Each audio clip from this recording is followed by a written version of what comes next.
الحمد لله نحمده ونستعينه ونؤمن به ونتوكل عليه ونعوذ بالله من شرور أنفسنا ومن سيئات أعمالنا من يهده الله فلا مضل له ومن يضلله فلا هادي له ونشهد أن لا إله إلا الله وحده لا شريك له ونشهد أن محمدًا عبده ورسوله أرسله بالهدى ودين الحق ليظهره على الدين كله ولو كره المشركون اللهم صل على محمد وعلى آل محمد كما صليت على إبراهيم وعلى آل إبراهيم اللهم بارك على محمد وعلى آل محمد كما باركت على إبراهيم وعلى آل إبراهيم إنك حميد مجيد أما بعد فإن خير الكلام كلام الله وخير الهدي هدي محمد صلى الله عليه وسلم وشر الأمور محدثاتها وكل محدثة بدعة وكل بدعة ضلالة وكل ضلالة في النار يا أيها الذين آمنوا اتقوا الله حق تقاته ولا تموتن إلا وأنتم مسلمون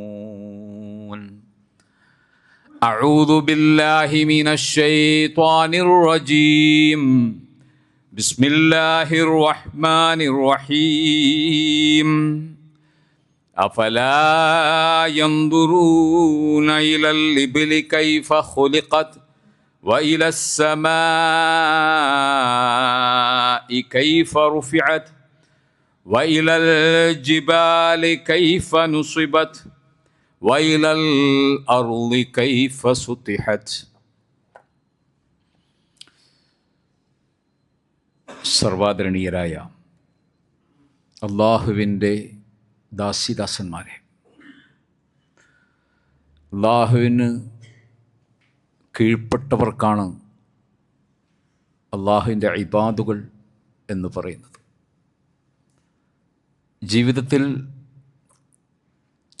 റബ്ബുൽ ഇസ്സത്തായ പടച്ചതമ്പുരാനെ സൂക്ഷിക്കുകയും അള്ളാഹുവിൽ തഖ്വയുള്ളവരായി തീരുകയും ചെയ്യണമെന്ന് ഈ സന്ദർഭത്തിൽ ഈ ശബ്ദം കേൾക്കുന്ന നിങ്ങൾ ഓരോരുത്തരെയും എന്നെയും ഞാൻ വസിയത്ത് ചെയ്യുകയാണ്. അല്ലാഹു സുബ്ഹാനഹു വ തആല നമുക്ക് നൽകിയ വളരെ ഹ്രസ്വമായ ഈ ജീവിതം അള്ളാഹുവിന് ഇഷ്ടപ്പെട്ടതായി തീരാൻ, തഖ്വയുള്ളതായി തീരാൻ നാഥൻ നമ്മെ അനുഗ്രഹിക്കുകയും സഹായിക്കുകയും ചെയ്യുമാറാകട്ടെ.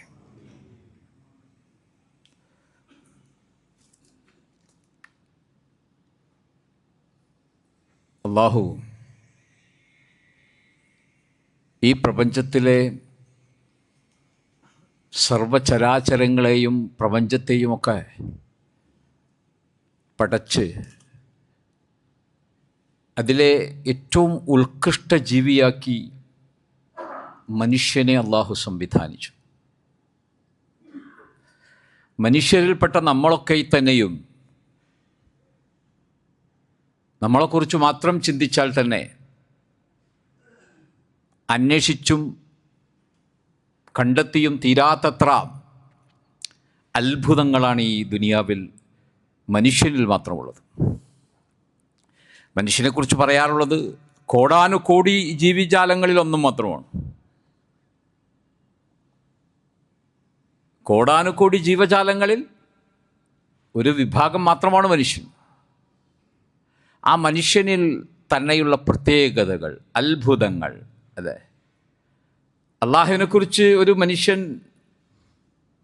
അറിയുക എന്നതുമായി ബന്ധപ്പെടുത്തി പണ്ഡിതന്മാർ പറയാറുള്ള ഒരു കാര്യമാണ്, മൻ അറഫ നഫ്സഹു ഫഖദ് അറഫ റബ്ബഹു. മനുഷ്യനെക്കുറിച്ച്, അവനവൻ്റെ നഫ്സിനെക്കുറിച്ച് ഒരു മനുഷ്യൻ അന്വേഷിച്ച് അറിയാൻ ശ്രമിച്ചാൽ, നന്നായി അറിഞ്ഞാൽ അവനവൻ്റെ റബ്ബിനെ അറിയും എന്നാണ്. അപ്പോൾ ചില ആളുകൾക്ക് സംശയമാണ്, റബ്ബുണ്ടോ, പടച്ചോൻ വേണോ? അങ്ങനെ ഒരാളെക്കുറിച്ച് ഇനി പഠിച്ച് ചിന്തിച്ച് അതൊക്കെ അനുസരിച്ചൊക്കെ പോകാമെന്ന് പറഞ്ഞാൽ എൻ്റെയൊക്കെ ആവശ്യമുണ്ടോ? നമുക്കങ്ങനെ നമ്മുടെ തന്നിഷ്ടം അനുസരിച്ച് ജീവിച്ചാൽ പോരെ എന്ന് ചിന്തിച്ച വളരെ ചുരുക്കം കുറേ ആളുകൾ നമ്മുടെ കൂട്ടത്തിലുണ്ട്. യുക്തിവാദികൾ എന്ന് യഥാർത്ഥത്തിൽ ആ പേരുമായി അവർക്ക് എത്രത്തോളം ബന്ധമുണ്ട് എന്നെനിക്കറിയില്ല. യഥാർത്ഥ യുക്തി മനുഷ്യൻ പ്രയോഗിക്കുമ്പോൾ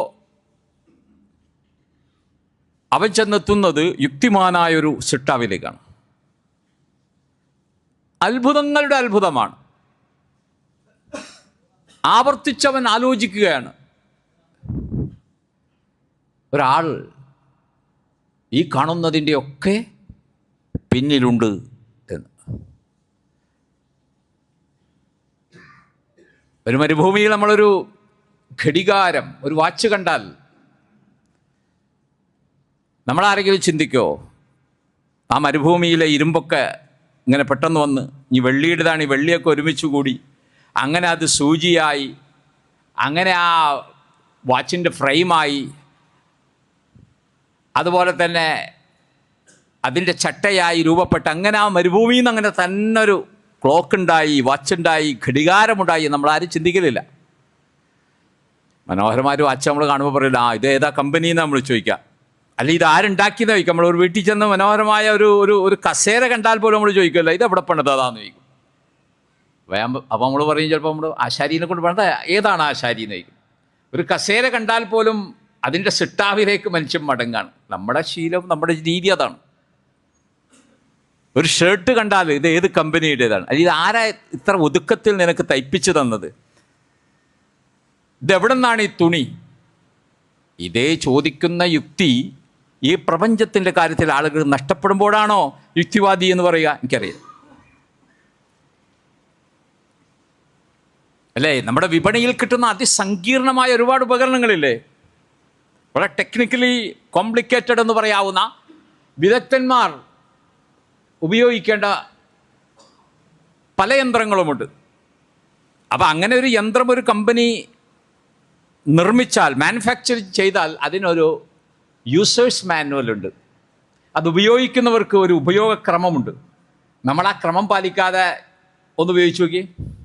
നമ്മുടെ കൈ കിട്ടുന്ന മൊബൈലായാലും സമാനമായത് ഉപകരണമായാലും വളരെ വില കൂടുതൽ ഉള്ള, മാർക്കറ്റിൽ വളരെ വില കൊടുത്തു വാങ്ങുന്ന ഒരു ഉപകരണത്തിനും എന്തുണ്ട്, അതിൻ്റെ വൈദഗ്ധ്യമേറുന്തോറും അതിനൊരു യൂസർ മാനുവലുണ്ടെന്ന്, എങ്ങനെ ഉപയോഗിക്കണം. ശരി, ആ മാനുവൽ ഒന്നും നോക്കാതെ നമ്മുടെ തന്നെ ഇഷ്ടപ്രകാരം, നമ്മൾ 10 പേരുണ്ടെങ്കിൽ 10 പേരുടെ കയ്യിലേക്ക് ഉപകരണം കൊടുത്താൽ നമ്മുടെ ഇഷ്ടപ്രകാരം ഒന്ന് അവിടെ കുത്തിവെക്കും, ഒന്ന് ഇവിടെ കുത്തിവെക്കും, മറ്റത് അങ്ങോട്ടോ ഇതാക്കി വെക്കും. അവസാനം നമ്മളിങ്ങനെ മിഴിച്ച് നിൽക്കും, ശരിയായില്ലല്ലോ എന്ന്. മറിച്ച് ഒരു യൂസർ മാനുവൽ ഉണ്ടെങ്കിൽ ഫസ്റ്റ് ഇത്, സെക്കൻഡ് ഇത്, തേർഡ് സ്റ്റെപ്പ് ഇത്, ഫോർത്ത് സ്റ്റെപ്പിൽ നിങ്ങൾക്കത് ഇംപ്ലിമെൻറ്റ് ചെയ്യാൻ സാധിക്കും, ആക്റ്റീവാക്കാൻ സാധിക്കും. ഇതൊക്കെയല്ലേ നമ്മൾ പഠിക്കാറുള്ളൂ. എന്തിനാണത്? എത്ര ബുദ്ധിയുള്ളവനാ മനുഷ്യൻ, ഉണ്ടാക്കിയിട്ട് അങ്ങോട്ട് കൊടുത്താൽ പോരെ. നിങ്ങളുടെ ബുദ്ധി അനുസരിച്ച് നിങ്ങളത് ജീവിച്ചോ. കള്ളു കുടിക്കുന്നതാണ് എനിക്ക് നല്ലതെങ്കിൽ, ഇമ്പമെങ്കിൽ, എനിക്ക് മേന്മയെങ്കിൽ, എനിക്ക് മെച്ചമെങ്കിൽ, എനിക്ക് നല്ലതെങ്കിൽ, എനിക്ക് ഗുണമെങ്കിൽ ഞാനങ്ങ് കുടിച്ച് ജീവിക്കാം. മറ്റൊരാൾക്കൊന്നും അങ്ങനെയൊന്നുമല്ല. അതല്ല യുക്തി എന്ന് പറയും. മറിച്ച് അതിൻ്റെ മനുഷ്യനെന്ന ഈ മെഷീൻ ഇത്ര സങ്കീർണമാണെങ്കിൽ മനുഷ്യനോളം സങ്കീർണമായ ഒന്നിനെ നമ്മളാരും ജീവിതത്തിൽ കണ്ടിട്ടില്ല. എത്ര സങ്കീർണതകളാണ്.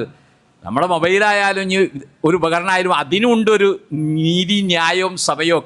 മനുഷ്യന്മാർക്ക് വല്ലതുണ്ടോ? അത്രമാത്രം അതിസങ്കീർണമായൊരു സൃഷ്ടിയെ വെറുതെ അതിൻ്റെ സിട്ടാവ് ഇങ്ങോട്ട് അയച്ചിട്ട് തോന്നിയ പോലെ ജീവിച്ചോ എന്ന് പറഞ്ഞാൽ, എൻ്റെ പ്രിയപ്പെട്ടവരെ, അതാണോ യുക്തി? ഒരിക്കലും അത് യുക്തിയാവാൻ യാതൊരു തരവുമില്ല എന്നാണ്. അതുകൊണ്ട് മനുഷ്യനായ ഈ സങ്കീർണ സൃഷ്ടിക്ക് കൃത്യമായ അവബോധവും ഗൈഡൻസും കൊടുക്കാൻ വേണ്ടി അള്ളാഹു വേദങ്ങൾ അയച്ചു, പ്രവാചകന്മാരയച്ചു. മാനവലോകത്തിൻ്റെ അവസാനം വരെയുമുള്ള മുഴുവൻ മാനവരാശിക്കും മാർഗദർശക ഗ്രന്ഥങ്ങൾ അയച്ചു. അതെങ്ങനെയൊക്കെ ജീവിതത്തിൽ പാലിക്കണമെന്ന് പഠിപ്പിക്കാൻ അമ്പിയാക്കൾ അഥവാ പ്രവാചകന്മാരയച്ചു. ഇതാണ് നമ്മൾ ലോകത്തിൻ്റെ ചരിത്രം പഠിക്കുമ്പോൾ നമുക്ക് മനസ്സിലാകുന്നത്. അതാണ് നമ്മൾ വേദങ്ങളിൽ കാണുന്നത്, അതാണ് നാം പ്രവാചകന്മാരിൽ കാണുന്നത്. അങ്ങനെയല്ലേ വേണ്ടത്? നോക്കൂ, പരീക്ഷാ ഹാളിൽ വന്ന കുട്ടികൾ 3 മണിക്കൂറാണ് പരീക്ഷ എഴുതുന്നത്, ചിലപ്പോൾ അത് 3.5 മണിക്കൂറാകും. ഈ പരീക്ഷയൊക്കെ കഴിയുമ്പോൾ എക്സാമിനർ കുട്ടികളുടെ കയ്യിൽ നിന്ന് ഒരു ഹാളിൽ 30 കുട്ടികളുണ്ടെങ്കിൽ 30 കുട്ടികളുടെ അടുത്തുനിന്ന് ആൻസർ ഷീറ്റ് വാങ്ങിച്ചിട്ട് അവരുടെ മുമ്പിൽ വെച്ച് തന്നെയാണ് കീറിക്കളഞ്ഞിട്ട് നിങ്ങൾ പൊയ്ക്കോ എന്ന് പറഞ്ഞാൽ എന്താണതിൻ്റെ നീതി? എന്താണ് ആ പരീക്ഷാ ഹാളിൻ്റെ പ്രസക്തി? ഈ പ്രപഞ്ചത്തിൽ മനുഷ്യർ ജീവിക്കുന്നു. കുറേ ആളുകളെ പറ്റിച്ച് ജീവിക്കുന്നു, ചില ആളുകളെ കൊന്നുകൊണ്ടിരിക്കുന്നു, ചില ആളുകൾ ലോകത്ത് പ്രയാസങ്ങൾ സൃഷ്ടിക്കുന്നു, കുറേ ആളുകൾ നന്മ മാത്രം ചിന്തിച്ച് പരമാവധി ജീവിതത്തിൽ സൂക്ഷ്മത പാലിച്ച് ജീവിക്കുന്നു, സുഹൃതവാന്മാരായി ജീവിക്കുന്നു. ഇങ്ങനെയൊക്കെ ജീവിച്ചിട്ട് എല്ലാവരോടും മരിച്ചു പോവാ, ഒരു ചോദ്യമല്ല, ഒരു പറച്ചിലുമില്ല, കിട്ടിയാൽ കിട്ടി, പോയാൽ പോയി. അങ്ങനെയൊരു സൃഷ്ടിപ്പാണോ യഥാർത്ഥത്തിൽ ഈ ദുനിയാവിൽ അള്ളാഹു മനുഷ്യന് നൽകിയിട്ടുള്ളത്? ആ എക്സാമിന് എന്തുണ്ട്? ഒരു റിസൾട്ട് ഡേ ഉണ്ട്, ഒരു റിസൾട്ട് ഡേ. ഇപ്പം നീറ്റിൻ്റെ എക്സാമിൻ്റെ റിസൾട്ട് ഇന്നലെ രാത്രി അനൗൺസ് ചെയ്തു. ഇന്ത്യ രാജ്യത്ത് 22 ലക്ഷം കുട്ടികൾ എഴുതിയ ഒരു പരീക്ഷയാണ്. അതൊരു ഫെബ്രുവരി മാസത്തിൽ നടത്തി. അതിൽ സ്കാം വന്നു, ചോർച്ച വന്നു. പിന്നീടത് ലാസ്റ്റ് മന്ത് 21 നടത്തി. അതിൻ്റെ റിസൾട്ട് ഇന്നലെ രാത്രി വന്നു. 22 ലക്ഷത്തിൽ പരം കുട്ടികളാണ് ഈ ഇന്ത്യ മഹാരാജ്യത്ത് എഴുതിയത്. വായിച്ചു കിട്ടും. ഇവരെയൊക്കെ പരീക്ഷ പേപ്പർ മേടിച്ച് കീറിക്കളഞ്ഞിട്ട് പോയപ്പോൾ ഒരു റിസൾട്ട് ഡേ വരാനുണ്ട്. ഞാൻ അധ്വാനിച്ചത്, ഞാൻ ഉറക്കമൊഴിച്ചത്, ഞാൻ പഠിച്ചത്, അതിനൊക്കെ ഒരു പ്രതിഫലം നൽകുന്ന ഒരു റിസൾട്ട് വരുന്ന ഉപകാരപ്പെടുന്നൊരു ദിനം. ആ ദിനമാണോ പരലോകമെന്ന് പറയുന്നത്. ഈ ലോകത്ത് ധിഷണാശാലികളായ ഈ മനുഷ്യർ ആലോചിച്ച് നോക്കണം.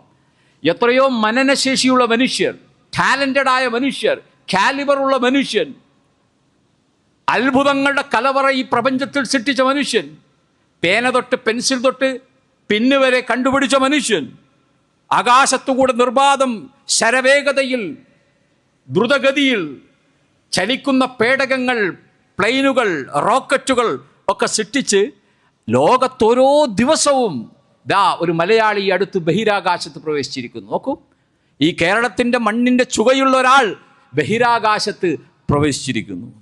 ലോകത്ത് മനുഷ്യൻ സൃഷ്ടിക്കുന്ന അത്ഭുതം ഇതൊക്കെ ചുമ്മാ ആണ് എന്ന് പറഞ്ഞാൽ അത് നമ്മുടെ യുക്തിക്ക് നിരക്കുന്നതാണ്. ഒരിക്കലുമില്ല. ഗർഭപാത്രത്തിലുള്ള 2 ഇരട്ടക്കുട്ടികൾ, ഒരു കുട്ടി മറ്റു കുട്ടിയോട് പറയുകയാണെന്ന്, നിനക്കറിയോ നമ്മുടെ ഉമ്മയുടെ വയറ്റിൽ നിന്ന് പുറത്തേക്ക് ഇറങ്ങിക്കഴിഞ്ഞാൽ കാണാൻ പോകുന്ന പൂരം അഥവാ കാണാൻ പോകുന്ന കാഴ്ച നിനക്കറിയോ? ഇവിടെ മലകൾ നമുക്ക് കാണാം, ഈ കൂരിരുട്ടല്ല ഇനി. ആണോ? മറ്റൊന്ന് ചോദിക്കാം. നമുക്ക് പർവ്വതങ്ങൾ കാണാം, അരുവികൾ കാണാം, നമുക്ക് മാമലകൾ കാണാം, തേനൂറും വയമ്പുകൾ കാണാം, നമുക്ക് നെല്ലും പതിരും കാണാം എന്ന് തുടങ്ങി കാഴ്ചകളുടെ മഹാപ്രപഞ്ചത്തിലേക്കാണ് പോകുന്നതെന്ന് പറയുമ്പോൾ മറ്റയാൾ സമ്മതിക്കും, നീ എന്തായി പറഞ്ഞേ, എങ്ങോട്ട് പോവാൻ? ഇത് കഴിഞ്ഞിട്ട് മറ്റൊരു ലോകമുണ്ടെന്നോ? നിനക്ക് വേറെ പണിയില്ലേ? ഉള്ളതും കുടിച്ച് മിണ്ടാണ്ട് അവിടെ കിടന്നോ എന്ന് പറയുന്നതല്ല യുക്തി എന്ന് ഇന്ന് നമ്മൾ അറിയുന്നുണ്ടെങ്കിൽ, പരലോകമെന്നൊരു result day it will be done, സംഭവിച്ചിരിക്കുമെന്നാണ്. ഇത് യുക്തിയാണ്. നമ്മുടെ ജീവിതത്തിൻ്റെ ചിന്തയിൽ അതിസാധാരണമല്ല, വെറും സാധാരണ നിലക്ക് വരുന്ന ചിന്തയാണെന്നർത്ഥം. പരലോകം എന്നൊന്നില്ല. ഇവിടെ ഇങ്ങോട്ട് അടിച്ചു പൊളിച്ച് ജീവിക്കുക. പടച്ചോനോ അത് ആവശ്യമുണ്ടോ? എന്തിനാ പടച്ചോൻ ഈ നിയന്ത്രണങ്ങൾ, ഈ ജീവിതത്തിലെ റെസ്ട്രിക്ഷൻസുകൾ, ഇന്നത് ചെയ്യണം ഇന്നത് ചെയ്യണ്ട എന്നൊക്കെ പറയുന്നത് എന്തിനാണ് എന്നത് അയുക്തികരമായ ചോദ്യമാണ്, അതല്ലാതെ യുക്തിഭദ്രമായ ചോദ്യം അല്ല എന്ന് നമ്മൾ മനസ്സിലാക്കേണ്ടതുള്ളൂ. അതുകൊണ്ട് ഇതൊരു പ്രിപ്പറേഷൻ ഡേ ആണ്. ഇന്നത്തെ ഈ വെള്ളിയാഴ്ച പോലും എന്താണ്? പരലോകത്തേക്കുള്ള ഒരു ഒരുക്കത്തിൻ്റെ ദിവസമാണ്. അതുകൊണ്ടല്ലേ നമ്മൾ വന്നത്. ഈ സമയത്ത് ഒരു പണിയില്ലാത്ത ആളുകളായിട്ടാണ് നമ്മൾ വന്നത്? അല്ലല്ലോ. അതും പരലോകത്തേക്കുള്ള ഒരുക്കമാണ്. അതുകൊണ്ട് ഈ ദുനിയാവ് ഒരു അപൂർണമായ പുസ്തകമാണ്. നമ്മളെപ്പോഴും മനസ്സിലായി. എത്ര കിതാബ് നമ്മൾ വായിക്കുന്നുണ്ട്, എത്രയോ പുസ്തകങ്ങൾ, നോവലുകൾ നമ്മൾ വായിച്ചു തീർത്തിട്ടുണ്ട്. ഈ ദുനിയാവ് പൂർണ്ണമാകാത്തൊരു പുസ്തകമാണെന്ന്. നോക്കൂ, നമ്മൾ അങ്ങനെ വായിച്ചൊരു നോവലിൽ നല്ലവനായൊരു കഥാപാത്രത്വം, അതിനെയാണ് ആ നോവലിലെ നായകനെന്ന് നമ്മൾ പറയാം. നല്ലത് ചിന്തിച്ച് നന്മക്ക് വേണ്ടി കുടിക്കൊള്ളുന്ന ഉശിരനായ ഒരു ചെറുപ്പക്കാരനായ നായകൻ. ആ നായകനെ തകർത്ത് അയാളുടെ സ്വത്തും സമ്പത്തും ഒക്കെ കൈവശപ്പെടുത്തി സുഖിയനായി ജീവിക്കുന്ന ഒരു വില്ലൻ. നമ്മൾ ആ കഥ വായിച്ചു കൊണ്ടിരിക്കെ ഈ നായകനെ കള്ളക്കേസുണ്ടാക്കി ജയിലിൽ കൊണ്ടുപോയാക്കി അവൻ്റെ സ്വത്തും അവൻ്റെ കുടുംബത്തെയൊക്കെ ഇവൻ അനുഭവിക്കുന്നൊരു വില്ലൻ. ആ കഥ അവിടെ കൂടെ അവസാനിച്ചാൽ നമ്മളെന്താ പറയുക?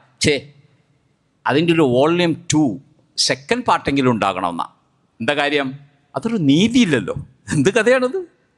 ഈ ദുനിയാവിൽ അള്ളാഹുവിനെ പേടിച്ച് ജീവിച്ച ഒരു മനുഷ്യൻ പ്രയാസപ്പെട്ട് എങ്കിലും പടച്ചവനെ തവക്കുൽ ചെയ്ത് ഉള്ളത് കൊണ്ട് തൃപ്തിപ്പെട്ട് ജീവിക്കുന്ന ഒരുത്തൻ പോക്കറ്റടിക്കാനും മറ്റുള്ളവൻ്റെ പിടിച്ചു പറിക്കാനും പറ്റിക്കാനും പറ്റിച്ച് കച്ചവടം ചെയ്ത് ജീവിക്കാനും ശ്രമിക്കുന്ന മറ്റൊരുത്തനും തമ്മിൽ ഈ ദുനിയാവിൽ അങ്ങ് തീർന്നു പോകുക എന്നത് അപൂർണമായ നോവലിനെ പോലെ അതൃപ്തികരമായ ഒരു സംഭവമാണ്. അപ്പോൾ അതുകൊണ്ട് എന്തുവേണം? ഒരു വോള്യൂം 2 ആവശ്യമാണ്. ഏതാണ് ആ വോള്യൂം 2? അത് പരലോകമാണ്. ഇസ്ലാമിക വിശ്വാസത്തിലെ അടിസ്ഥാന വിശ്വാസങ്ങളിൽ ഒന്നായ പരലോകത്തെ രക്ഷാശിക്ഷകളുടെ ലോകമാണ് ഈ പറയുന്നത് എന്നതാണ്.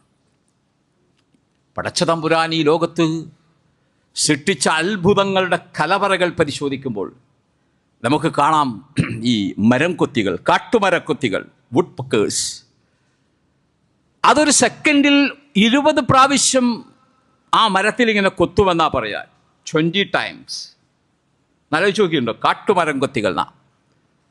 ശരിക്കും ഒരു പക്ഷിയുടെ, ജീവികളുടെ തന്നെ തലച്ചോറുകൾ പരിശോധിച്ചാൽ ഒറ്റ പ്രാവശ്യം കൊത്തിയാൽ തന്നെ തലച്ചോറ് തകർന്നു പോകും. നമ്മുടെ നാടൻ മരം കൊത്തികൾ കണ്ടല്ലേ, എന്നാ കൊത്തണ, എത്ര സമയം കൊണ്ട് ആ കൊത്തി അതിനെ പൊത്താക്കി ആ പൊത്തിലൊളിക്കുന്ന മരം കൊത്തികൾ നമ്മൾ കാണാറുണ്ട്. സാധാരണ നിലക്കൊരു ജീവിയുടെ തലച്ചോറ് ഇളകി പറഞ്ഞു പോകും ഒന്നാമത്തെ കൊത്തിൽ. പക്ഷേ പരമകാരുണ്യകനായ അള്ളാഹു ഈ മരം കൊത്തിയുടെ തലച്ചോറിനും ഈ കൊക്കിനുമിടയിൽ ഒരു അബ്സോർവർ ഫിറ്റ് ചെയ്തേക്കാം. അതിൻ്റെ നാവിങ്ങനെ വരിഞ്ഞു മുറുക്കുമാറ് എത്ര കൊത്തിയാലും തലച്ചോറിന് ക്ഷതമേൽക്കാതിരിക്കാൻ തക്കവണ്ണമുള്ള ഒരു ഹെൽമറ്റിന് സുരക്ഷിതമായ ഒരു സുരക്ഷാ കവചം അള്ളാഹു സൃഷ്ടിക്കുകയാണ്. ആരാ അതൊക്കെ കണ്ടുപിടിക്കുന്നത്? മനുഷ്യൻ. മരംകൊത്തികളുടെ ജീവശാസ്ത്രത്തെ സംബന്ധിച്ചും രീതികളെക്കുറിച്ചും പഠിച്ച ശാസ്ത്രജ്ഞന്മാർ പറയുകയാണ്, ഈ മരംകൊത്തികൾക്ക് ഈ തലച്ചോറ് സംവിധാനിച്ചവൻ ആരാണ്?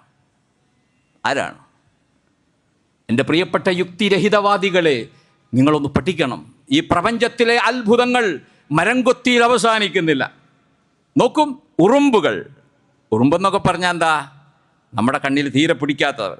നമ്മുടെ കാലിൽ 10-15 ഉറുമ്പ് കയറിയാൽ കുരുത്തക്കേട് കാണിക്കണ ഒറ്റ ഉറുമ്പ് ഉണ്ടാവുള്ളൂ, നമ്മളെ കടിക്കുന്ന ഉറുമ്പ്. പക്ഷേ 25 നമ്മൾ എന്ത് ചെയ്യും? ഒറ്റ തൂക്കലിനെ കൊന്നുകളയും. അത്ര നമ്മൾ വകവെക്കാത്തൊരു സംഗതിയാണല്ലോ ഉറുമ്പ് എന്ന് പറയുന്നത്. എന്ന് പറഞ്ഞാൽ കടുകുമണി എന്ന് പറയാം, അത് പറ്റൂല. കടുകുമണിയേക്കാൾ ചെറുത് അല്ലേ? അതിനേക്കാൾ ചെറിയ തലച്ചോറുള്ള ഉറുമ്പുകൾ. ഈ ഉറുമ്പുകളുടെ രീതികളൊന്നും ആലോചിച്ച് നോക്കി. ഉറുമ്പുകൾ ധാന്യങ്ങൾ ശേഖരിക്കുന്ന നമ്മൾ കാണാറില്ലേ? ഏത് ധാന്യം അത് ശേഖരിച്ചാലും 2ആയിട്ട് പകുത്തു വെക്കും. അത് ധാന്യം ശേഖരിച്ച കൂട്ടിക്കൊണ്ടെന്ന് അങ്ങോട്ട് സൂക്ഷിക്കാല്ല. ഏത് ധാന്യമാണോ കിട്ടിയത് അത് 2ആയി പകുത്തു വെക്കും. എന്താ കാര്യം? 2ആയിട്ട് പകുത്തി അവിടെ നിന്ന് മുളക്കും. അപ്പോൾ അവർക്ക് തിന്നാൻ പറ്റുമോ? ഇല്ല. അവർക്ക് ആവശ്യകാലത്ത് തിന്നാൻ പറ്റൂല. അവർ ശേഖരിച്ച് വയ്ക്കുമ്പോൾ തന്നെ അവിടെ അവസാനം കൊണ്ടുവന്ന് എന്താ ചെയ്യണേ? 2ആയിട്ട് പിളർത്തി വയ്ക്കും. അതിൽ തന്നെ മല്ലി കിട്ടിയാൽ അവർ 4ആയിട്ട് പിളർത്തുന്ന. എന്താ കാര്യം എന്നറിയോ? മല്ലി 2ആയി പിളർത്തിയാൽ മുളക്കും, 4ആയി പിളർത്തിയാലാണത് മുളക്കാതിരിക്കുക. ഏത് കിതാബ് നോക്കിയിട്ടാണ് ഉറുമ്പുകളിത് പഠിച്ചത്? ആരാണ് ഈ ഉറുമ്പുകൾക്ക് ഈ ഗൈഡൻസ് കൊടുത്തത്? നിങ്ങൾ ആലോചിച്ച് നോക്കിയിട്ടുണ്ടോ? ഇങ്ങനെയൊക്കെ ചെയ്യാൻ മാത്രമുള്ള, കൃത്യത നൽകാൻ മാത്രം ഈ പ്രപഞ്ചത്തിൽ എന്ത് അറിവിൻ്റെ യൂണിവേഴ്സിറ്റിയാണ്? നമുക്ക് വാട്സപ്പ് യൂണിവേഴ്സിറ്റി എങ്കിലും ഉണ്ട്, അവരതും നോക്കണില്ലല്ലോ. അവർക്കെങ്ങനെയാണ് മല്ലിയുടെ വിത്ത് കിട്ടിയാൽ അത് 4ആയിട്ടും അതല്ലാത്തത് കിട്ടിയാൽ 2ആയിട്ടും പിളർത്തി വച്ചാൽ എനിക്കും എൻ്റെ മക്കൾക്കും മക്കളുറുമ്പുകൾക്കും ആവശ്യകാലത്ത് ഭക്ഷിക്കാൻ ഇത് ഉപകരിക്കും എന്ന് ചിന്തിക്കാനുള്ള വിവേകം, ബോധനം, ഗൈഡൻസ് ആരാണ് കൊടുത്തത്? അള്ളാഹു വേണ്ട എന്നും പടച്ചവൻ ആവശ്യമില്ല എന്നും പടച്ചവൻ്റെ ഗൈഡൻസ് ഞങ്ങൾക്ക് വേണ്ട എന്നും പറയുന്ന എൻ്റെ പ്രിയപ്പെട്ട ദുർബലനായ മനുഷ്യ, നീ ആലോചിക്കണം എന്താണ്. നിങ്ങൾ നോക്കൂ, ഉറുമ്പിൻ്റെ നാവിഗേഷൻ, GPS സിസ്റ്റം. നമ്മൾ എന്തിനു പറയുന്നത്, നമ്മുടെ ഈ കൊച്ചി വിട്ടോ ഈ ജില്ല വിട്ടോ ഒന്ന് പോയി കഴിഞ്ഞാൽ നമ്മൾ സാധാരണ ആശ്രയിക്കുന്നതാണ് ഗൂഗിൾ മാപ്പ്, നമ്മുടെ നാവിഗേഷൻ സിസ്റ്റം.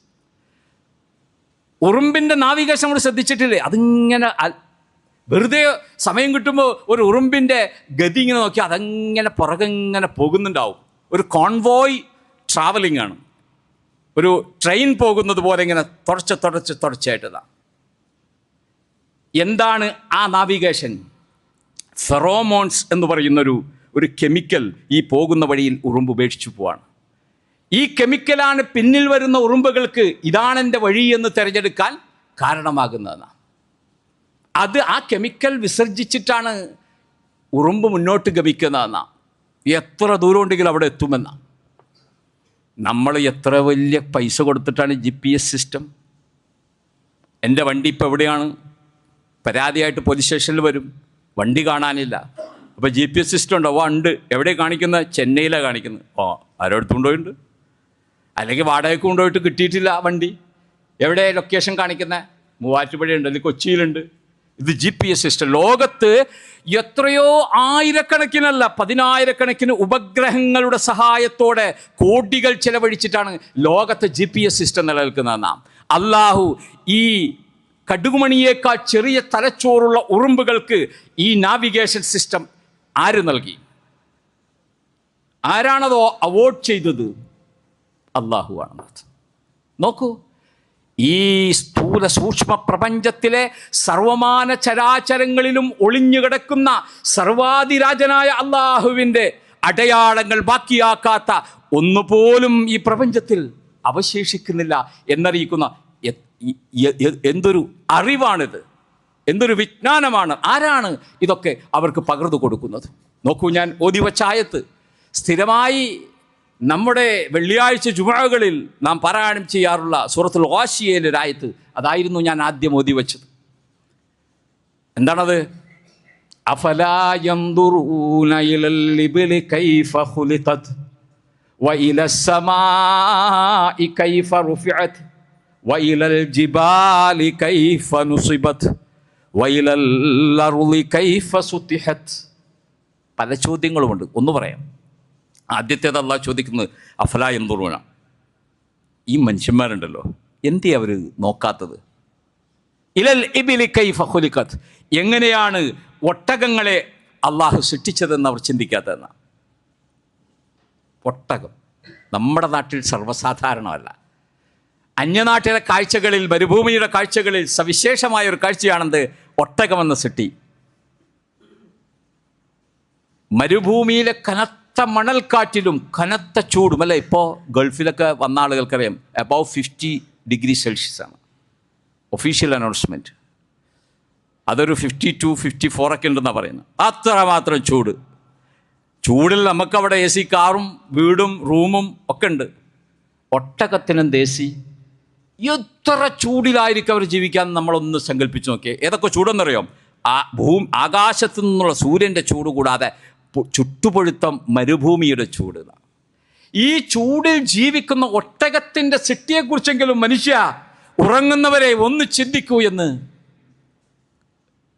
വിശുദ്ധ ഖുർആൻ ചോദിക്കുകയാണ്. അഫലാ യൻദുറൂന ഇലൽ ഇബ്ലി കൈഫ ഖുലിഖത്, എങ്ങനെയാണ് അത് സൃഷ്ടിക്കപ്പെട്ടത്? ഞാൻ സൃഷ്ടിച്ചാന്നല്ല പറയണ, കൈഫ ഖുലിഖത്, എങ്ങനെയാണ് അതിൻ്റെ ക്രിയേഷൻ, അതിൻ്റെ സൃഷ്ടിപ്പ് നടന്നത് എന്ന് ചിന്തിക്കൂ എന്ന്. ആലോചിച്ച് നോക്കിയിട്ടുണ്ടോ? ഈ ഒട്ടകത്തിൻ്റെ മൂക്കിലേക്ക് ഈ മണൽക്കാറ്റടിക്കുമ്പോൾ ഒരു പൊടിയുടെ തരി പോലും പോകാതെ ആ മൂക്ക് അടച്ചു വയ്ക്കാൻ കഴിയുമാറ് ഒരു സൃഷ്ടിപ്പ് അള്ളാഹു അതിന് കൊടുത്തേക്കാം. നമ്മുടെ കണ്ണിലും മൂക്കിലൊക്കെ വല്ല സാധനം പോണതിന് വല്ല ഇതുണ്ടോ? എന്ത് വൈദഗ്ധ്യമുള്ള ആളുകളാണ് നമ്മൾ. പക്ഷേ ഒട്ടകത്തിന് ഈ മണൽക്കാറ്റിൽ ഒരു തരി പോലും എൻ്റെ മൂക്കിലേക്ക് പോകില്ല. അതുപോലത്തെ ഒരു കവചം അള്ളാഹു ഏർപ്പെടുത്തിയിരിക്കുന്നു. ഈ ഒട്ടകം തിന്നുന്ന ചെടിയുണ്ടല്ലോ, കാക്ടസ് എന്ന് പറയുന്ന കാക്ടസ്, അതായത് ഭയങ്കര മുള്ളത്, നമുക്ക് അടുക്കാൻ പറ്റൂല, ഒന്ന് തൊടാൻ പറ്റൂല എന്നാ. ഈ കാക്ടസ് എന്ന് പറയുന്ന ഈ മുൾച്ചെടി ഒരു ചെറിയ മുറിവ് പോലുമില്ലാതെ ചവച്ചരച്ച് തിന്നാനുള്ള ഈ മുഖഭാവം, അതിൻ്റെ തേറ്റ, അതിൻ്റെ പല്ലുകൾ, ചുണ്ടുകൾ, ആരാണതിനറിഞ്ഞ് സമ്മാനിച്ചത്? 3 ലെയറാണ് ഒട്ടകത്തിൻ്റെ കൺപോള. ആ കൺപോളയുടെ ഉള്ളിലേക്കൊന്നും ഒരു മണലും കയറിപ്പോവില്ല. അറബികളൊക്കെ അതുകൊണ്ടെന്തായി, ഈ മണൽക്കാറ്റേക്ക് ഏശാതിരിക്കാൻ പറ്റിയ ഡ്രസ്സ് അവർ സ്വീകരിച്ചു. കൂടാതെ നമുക്കറിയാം, അവിടുത്തെ സ്ത്രീകളെ തന്നെ നമുക്ക് കാണാം ഒരു മൂക്കൊക്കെ വെച്ചിട്ട് ഇങ്ങനെ മറക്കുന്ന രീതി. അതൊക്കെ പണ്ട് മരുഭൂമിയിൽ ജീവിച്ചപ്പോൾ അവർ ശീലിച്ചതാ. അവിടുത്തെ അതിപുരാതനമായ അറബികൾ സ്ത്രീകളെ ഇന്നും കാണാം. നിങ്ങളെ ഗൾഫിൽ പോകുമ്പോൾ കാണാം, ഇവിടെ ഇങ്ങനെ മറച്ചേക്കണം കാണാം ഒരു സാധനം വെച്ചിട്ട്. ഒട്ടകത്തിന് കണ്ണിന് 3 ലെയറാണ്, നീളമുള്ള കൺപീലികളാണ് ഉള്ളത്. മരുഭൂമിയിൽ ഇങ്ങനെ ഒരു സൃഷ്ടിപ്പും നടത്തുമ്പോൾ ആ സൃഷ്ടിപ്പിന് അനുയോജ്യമായൊരു സൃഷ്ടിപ്പ് തിരഞ്ഞെടുത്തവൻ്റെ പേരാണ് അല്ലാഹു എങ്കിൽ ഈ പ്രപഞ്ചത്തിന് ഒരു നാഥനുണ്ടാകണം. ഈ പ്രപഞ്ചത്തിലെ മനുഷ്യർക്ക് ജീവിതം നയിക്കാനൊരു ഗൈഡൻസ് ഉണ്ടാകണം. അതാണ് അല്ലാഹു വേദങ്ങളിലൂടെ നിർവഹിച്ചത്. അതാണ് അല്ലാഹു പ്രവാചകന്മാരിലൂടെ നിർവഹിച്ചത്. അതുകൊണ്ടാണ് ആദരവായി റസൂലുള്ളാഹി സ്വല്ലല്ലാഹു അലൈഹി വസല്ലമ വിടവാങ്ങൽ സമയത്ത് പറഞ്ഞത്, തറക്തു ഫീക്കും അംറൈൻ ലൻ തളില്ലു മാ തമസ്സക്തും ബിഹിമാ കിതാബുല്ലാഹി വസുന്നത്തി റസൂലി. 2 കാര്യങ്ങൾ ഞാൻ നിങ്ങൾക്ക് ഉപേക്ഷിച്ചിട്ട് പോകും, നിങ്ങൾക്ക് നൽകിയിട്ട് പോകുന്നു. ആ 2 കാര്യങ്ങൾ നിങ്ങൾ മുറുകെ പിടിച്ചാൽ, നിങ്ങളോട് ചേർത്ത് പിടിച്ചാൽ, നിങ്ങൾക്ക് വേണ്ടതാണെന്ന ബോധ്യത്തോടെ ഉൾക്കൊണ്ട് നിങ്ങൾ ജീവിച്ചാൽ, നിങ്ങൾ ഒരിക്കലും മാർഗഭ്രംശം സംഭവിക്കുകയില്ല, വഴിതെറ്റുകയില്ല, ഗൈഡൻസ് ഇല്ലാതെ അലയേണ്ടി വരില്ല. അതേതാ? കിതാബുല്ലാഹി വസുന്നത്തി റസൂലി. ഒന്ന് അല്ലാഹുവിൻ്റെ കിതാബാണെങ്കിൽ മറ്റൊന്ന് റസൂലിൻ്റെ തിരുചര്യകളാണ് എന്ന. ലോകത്ത് എത്രയോ മനുഷ്യർക്ക് ജീവനും ജീവിതവുമായ അല്ലാഹുവിൻ്റെ റസൂലിൻ്റെ ചര്യകൾ ജീവിതത്തിൽ പകർത്തുക വഴി ഒരു മനുഷ്യന് കിട്ടുന്ന ദിശാബോധം, അത് ഈ പ്രപഞ്ചത്തിൽ മനുഷ്യന് ആവശ്യമാണ് എന്നാണ് പറഞ്ഞത്. രാജാതിരാജനായ അല്ലാഹുവിൻ്റെ കിതാബും റസൂലിൻ്റെ തിരുചര്യയും അനുസരിച്ച് ഈ പ്രപഞ്ചത്തിൻ്റെ വിധാതാവും സംവിധായകനും ഡിസൈനറുമായ അല്ലാഹുവിനെ ആരാധിച്ചും വണങ്ങിയും കീഴ്പ്പെട്ടും അവൻ്റെ ശാസനകൾക്ക് വിധേയമായും ജീവിക്കാൻ നമ്മെ അനുഗ്രഹിക്കുകയും സഹായിക്കുകയും ചെയ്യുമാറാകട്ടെ.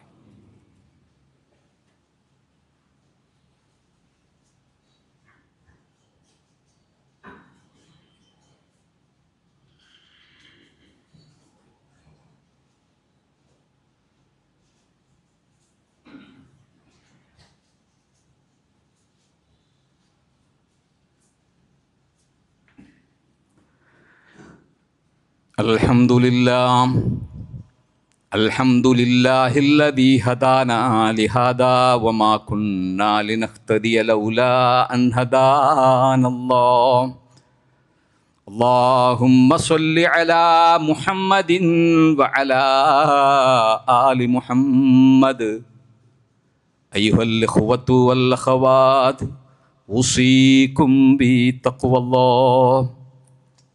സഹോദരങ്ങളെ, അല്ലാഹുവിനെ കീഴ്പ്പെട്ടും അനുസരിച്ചും അവന് തഖ്വയുള്ളവരായി തീരുകയും ചെയ്യണമെന്നൊരിക്കൽ കൂടി ഉണർത്തുകയും ഉപദേശിക്കുകയുമാണ്. നേരത്തെ സൂചിപ്പിച്ചതുപോലെ നമ്മുടെ സന്താനങ്ങളുടെ, നമ്മുടെ മക്കളുടെ ജീവിതമെന്നത് നമുക്ക് വളരെ പരമപ്രധാനമായ ഒന്നാണ്. സമൂഹത്തിൽ ലഹരി വ്യാപിക്കുന്നു എന്ന സങ്കടം പറച്ചിലുകൾ, ലഹരിയുടെ ഉപയോഗം വർദ്ധിക്കുന്നുവെന്ന പരാതികൾ, പരിഭവങ്ങൾ ഇതൊക്കെ അവസാനിപ്പിക്കണമെങ്കിൽ നമ്മൾ നമ്മുടെ മക്കളെ നന്നായി ശ്രദ്ധിക്കണം. അവർക്ക് അള്ളാഹുവിൻ്റെ ദീനിനെ കുറിച്ച് പഠിക്കാനുള്ള അവസരങ്ങളുണ്ടാകണം. നിങ്ങൾ ഏതെങ്കിലും മധുരമുള്ളൊരു പാട്ട് സ്ഥിരമായി കേൾക്കുന്നൊരു പരിസരത്ത് ജീവിച്ചാൽ നിങ്ങളുടെ നാവിൻ തുമ്പിൽ ആ പാട്ടിലെ അർത്ഥങ്ങൾ നിങ്ങളുടെ ജീവിതത്തിന് എത്ര വിരുദ്ധമായാലും അതിങ്ങനെ അറിയാതെ കാണാതെ പഠിച്ചുകൊണ്ടിരിക്കുന്നു. നമ്മുടെ മക്കൾ, കൂട്ടുകൂടുന്നവർ, അവർ പോകുന്ന സ്കൂളുകൾ, അവരുടെ ബന്ധങ്ങൾ, അവരുടെ സഹവാസങ്ങൾ ഒക്കെ നല്ല ശ്രദ്ധയിൽ നമ്മൾ പരിപാലിച്ചില്ല എങ്കിൽ മക്കൾ നമുക്ക് നഷ്ടപ്പെടും. ആരെങ്കിലുമൊക്കെ നമ്മുടെ മക്കളെ നോക്കിക്കോളും എന്ന് നമ്മൾ ഒരിക്കലും വിചാരിക്കേണ്ടതില്ല. ഇവിടെ വളരെ പരിമിതമായ സംവിധാനങ്ങളാണ് ഈ ഭരണകൂടങ്ങളും മറ്റും അതിനൊക്കെ വേണ്ടി ഒരുക്കിയിട്ടുള്ളത്. അതിപ്പോൾ ട്രാഫിക് സിഗ്നലായാൽ പോലും മര്യാദക്ക് വണ്ടി ഓടിക്കാൻ വാപ്പ മക്കളെ പഠിപ്പിക്കണം എന്നതാണ് ഞാൻ പറഞ്ഞതിൻ്റെ ചുരുക്കം. ആ കാര്യം ആരോടൊക്കെ കൂട്ടുകൂടണമെന്നതിനെ സംബന്ധിച്ചും ചിന്തിക്കണം. ഇതൊക്കെ ആവർത്തിച്ച് പറയുന്നത് ഓരോ സമയത്തും നമുക്കൊക്കെ കിട്ടുന്ന ചില വാർത്തകളൊക്കെ വളരെ സങ്കടകരമായ കാര്യമാണ്. അതുകൊണ്ട് നമ്മുടെ സന്താനങ്ങൾ ഇഹലോകത്തും മാത്രമല്ല പരലോകത്തും നമുക്ക് ഉപകാരപ്പെടുന്നവരായി തീരാനുള്ള ആ പരിശ്രമങ്ങളിൽ നാം ശക്തമായി അതൊക്കെ ഉത്ബോധനങ്ങളൊക്കെ ഉൾക്കൊണ്ട് നല്ല ശ്രദ്ധ കുടുംബത്തിൽ ഉണ്ടാകണമെന്ന് ഓരോ രക്ഷിതാക്കളെയും മാതാപിതാക്കളെയും ഈ സന്ദർഭത്തിൽ ഉണർത്തുകയാണ്.